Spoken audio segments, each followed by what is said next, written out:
Hello, my name is Michael. I'm going to be starting with my inside inspection for my Class A. For today's testing purpose, I'll be reading out of my primary gauge only, if you don't mind, but I know that in the real world, I'm required to use both gauges. I'm going to be starting with my air brake check, so I'm going to go ahead and step out of the vehicle and begin with chalking my wheels. Grab my wheel chocks, slide them over, exit the vehicle using 3 points of contact, set my wheel chocks in the back, and re-enter the vehicle using 3 points of contact. Okay, now that I'm in the vehicle, I'm going to make sure that my seatbelt is on.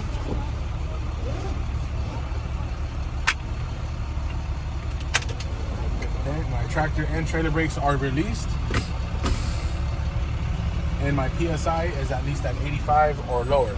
So they're not showing anything right now, so let me turn the key in the on position to get a reading.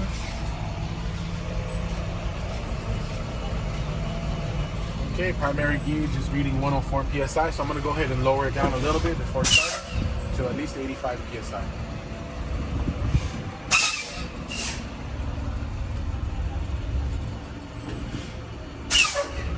Okay.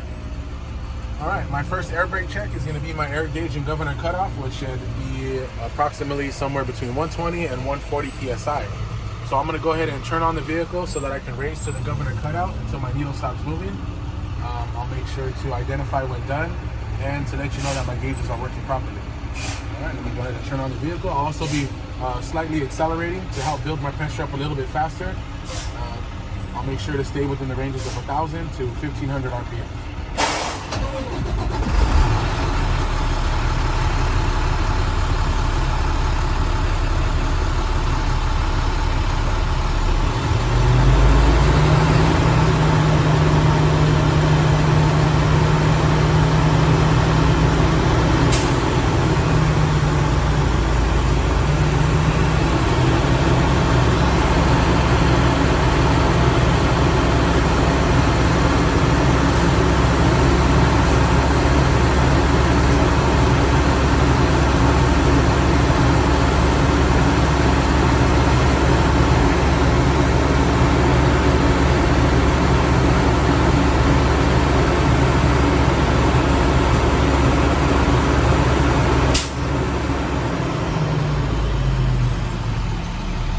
Okay, 125 in the primary air gauge is where my needle has stopped moving.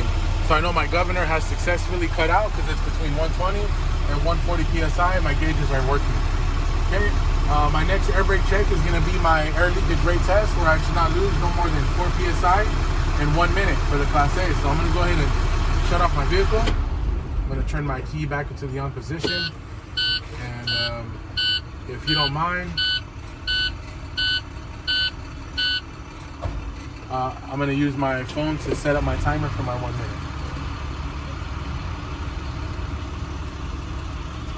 minute. Okay, next thing I'm going to do is I'm going to press and hold my brake pedal firmly to the floor. I'm going to allow my needles to stabilize. Once they do, I'm going to read my PSI in the primary air gauge, and then I will hold for 60 seconds. Okay, primary air gauge has stabilized at 101 PSI. My minute starts now.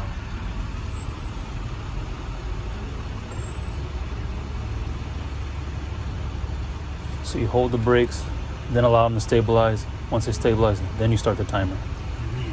You read it and start the timer. Okay. That part kind of threw me off before. When you read your paper later on today, because I know you're going to study tonight, right? Oh, for sure. Then you'll see everything I'm doing is right on in that order. All right.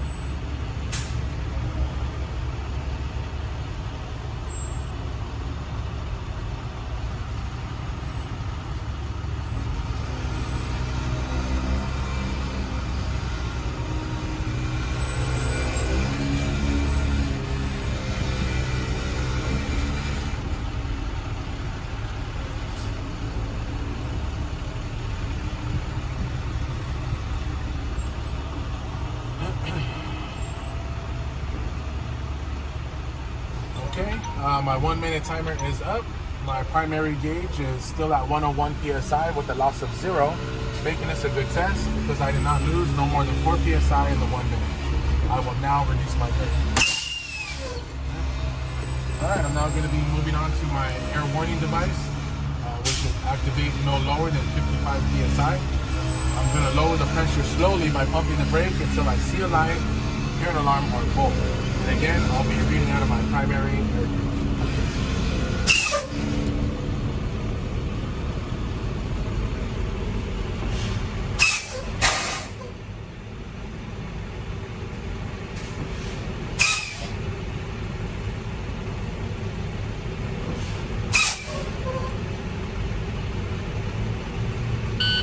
70 psi in the primary air gauge is where the light and the alarm have activated, making this a good test because it was no lower than 55 psi. I'm now going to be moving on to my emergency brake test, which should activate between 20 and 45 psi. I'm going to continue to lower the air pressure by pumping the brake until my tractor and my trailer brakes both pop out. And for this one, I'll be pumping a little bit faster.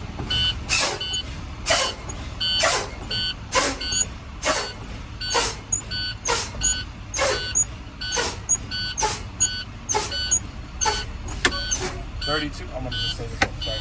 32 psi in the primary gauge is where the tractor and trailer both popped out, making this a good test because it was within the ranges of 20 to 45 psi. Yep. All right, I'm going to go ahead and close my ignition key now. I'm going to step outside and unshock my wheels. 3 points of contact, and my wheel chuck, slide them in. 3 points of contact. Okay, now that I'm in the vehicle, I'm going to make sure my seatbelt is on. Tractor and trailer brakes are set. Transmission is in neutral, and I'm going to go ahead and start the vehicle and begin with my light indicators. As I'm starting up the vehicle, I see my DPF light there, that puff of smoke with the exclamation mark, and my ABS light are on. They should also turn off.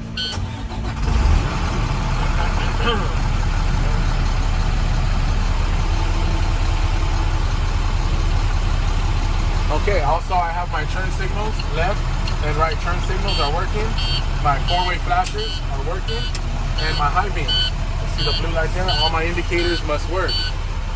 Before I continue, if you don't mind, I'm gonna raise up the RPMs in order to silence the alarm so that you can hear me better.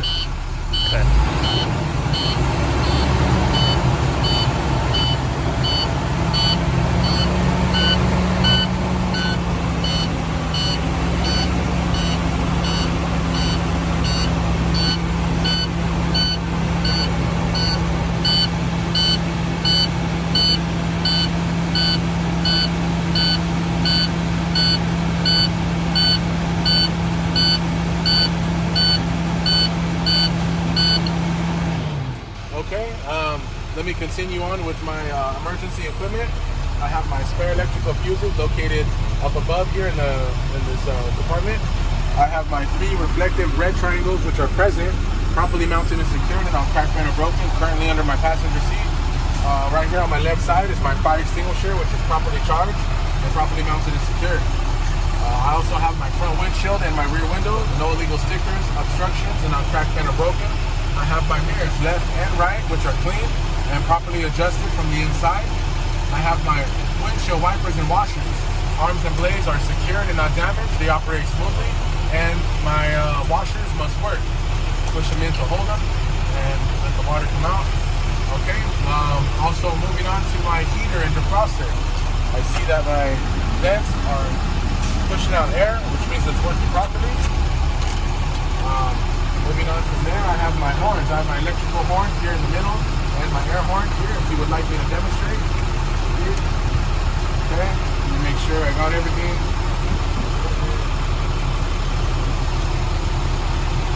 Okay, moving on to my brake test with my engine on and my governor at the cutout. I see my needle is still moving, so I'm going to go ahead and finish building pressure until it cuts out.